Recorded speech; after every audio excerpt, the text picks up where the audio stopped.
So today we are building a dividing wall. We're gonna put a couple of walls right here with a door in the middle so we can access the cab.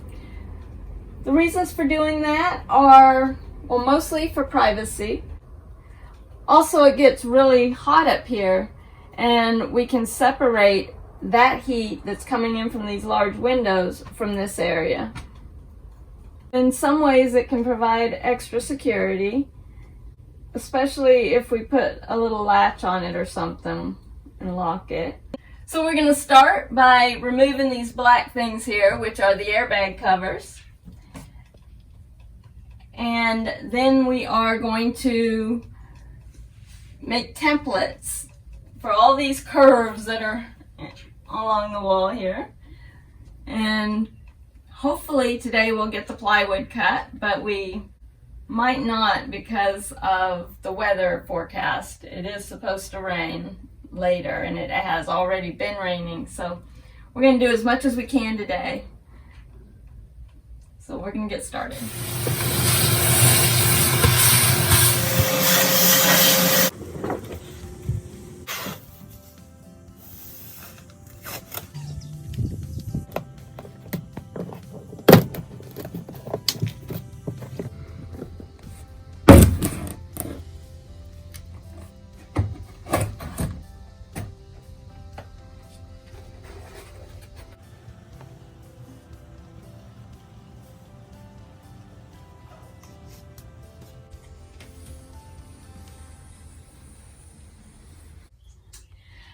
So we're making a template using this cardboard-like material. It's the X-board that we use to protect the floors.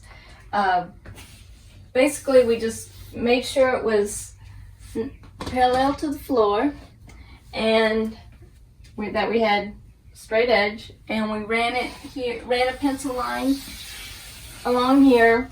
This is about 90 degree angle here up to about this height, and then it starts to curve. It does this number here. The tricky part, we're going to do it in two pieces. I think that's just going to make it easier to handle. But the tricky part is going to be cutting around this. When we put our wood in, we'll make like a notch for the wiring, and it'll go up and connect to a board along the ceiling.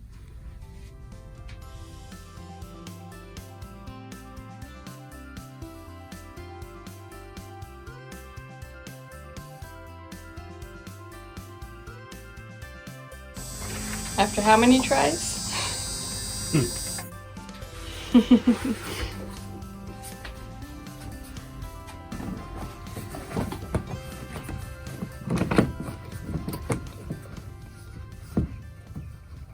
Okay, what we did is transfer the paper template onto a piece of cardboard, which makes it easier to see.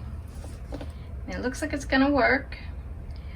We'll then take this and cut out our plywood piece and hope it fits. We should be able to take this same piece, flip it around, and put it on that side. And of course it won't have this little opening right here where the wires are in there on the other side, and it'll fit closer to the wall than this, but it should follow the same curve.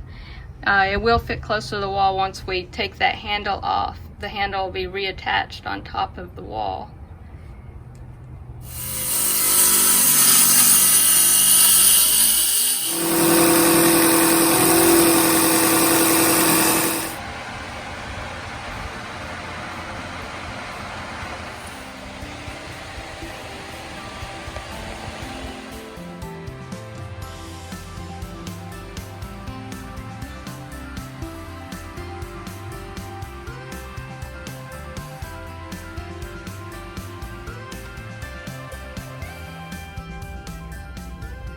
So we have the bulkhead wall on the driver's side fitted. We don't have it screwed in yet.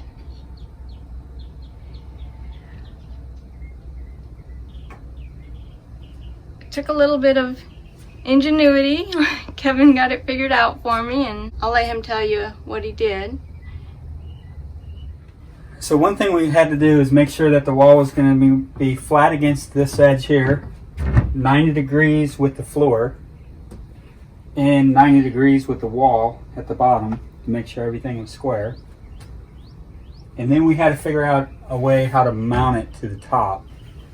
So what I did is I put in these blocks are going to go in that it's going to mount to, and I had to shape them to match the contour of the ribs, basically.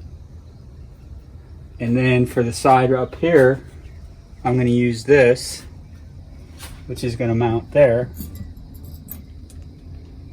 So that way it'll have support at the top, down the side, and then we'll use pocket hole screws down at the bottom to mount it into the floor. And I think that's going to make it pretty solid. And you cut that out to go around the wires also. Yes, this was cut out to go around the wires. And we'll put some conduit on the wires to protect them from rubbing. We'll put a wire loom around the wires right there to make sure that nothing's going to rub on them or wear them through. The reason we're doing it this way is I wanted this bulkhead wall to take up as little of the interior space as possible. So that's why we use the 3/4 inch plywood, and there'll be a door that slides on the back of it. Right here where I'm standing, we're going to have our galley countertops, which also give this even more support, and cabinets up there.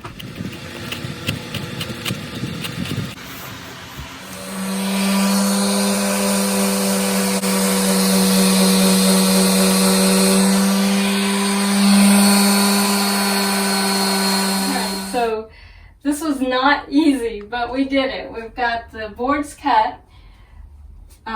We had to keep taking it back out, recutting it to try to get these forms around these curves here. And it's actually beveled in the back so that it can sit up inside there, because there's all these rounded edges that are on the fan. Made it kind of difficult. So now that they're cut to size, they have to be mounted. We'll be screwing into those blocks that we showed you up here and along there and into the floor at the bottom. There'll be a board that goes across the top, and you won't be able to see that because the ceiling will come down and hide that. We're done for today, but we're going to continue working on it and show you as we go.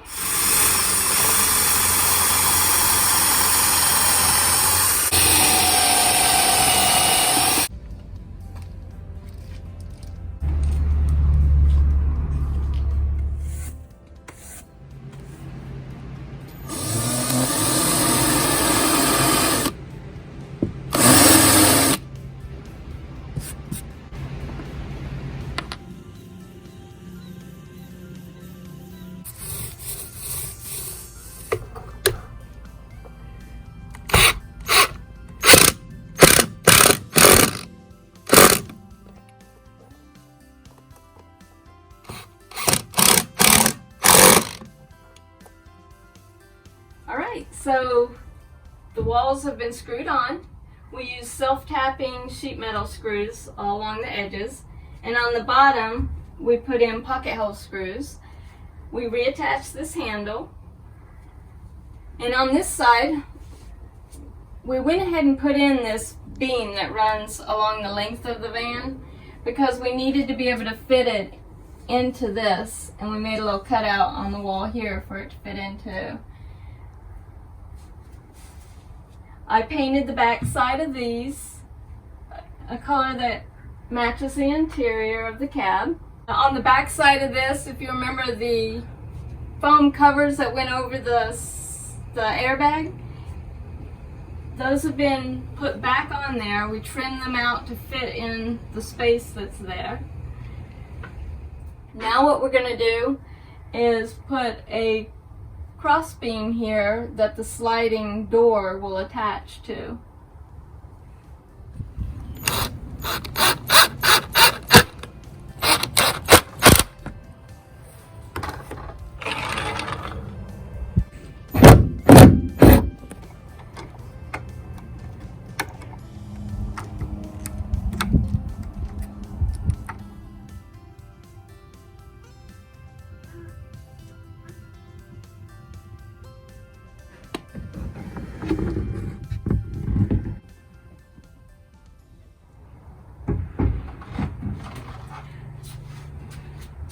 So the door is in, and I'm happy with it.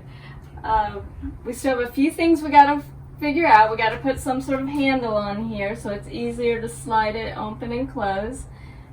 And like I was saying before, we're going to have a board that goes across the top that the ceiling planks will actually meet up with and come underneath, and that's going to conceal all those screws on the top.